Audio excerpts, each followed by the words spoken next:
they could store them on the aircraft carrier. And the Corsair #2, the 7B, it had pylons on the wings to carry rockets or bombs. And in-air refueling, the unit on the side there popped out for in-air refueling.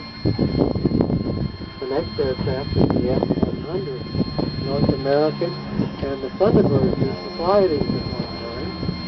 And it has machine guns over the nose, it's 20 millimeter, and it had in-air refueling, and they used to fuel them in Korea.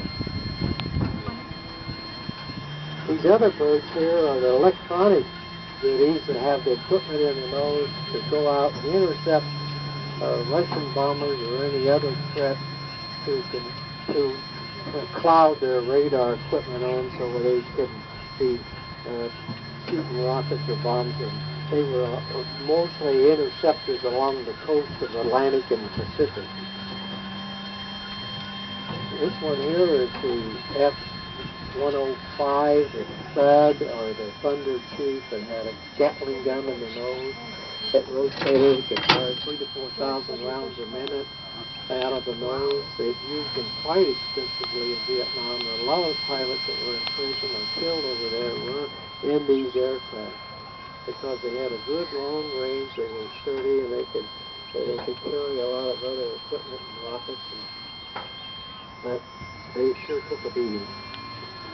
This other aircraft has a funny name on the cockpit up there.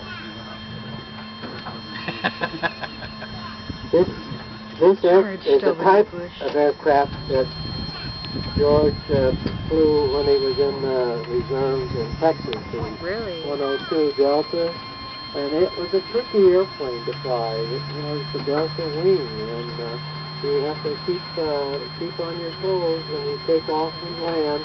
It's very maneuverable, but it was a little bit tricky. You have to know what you're doing.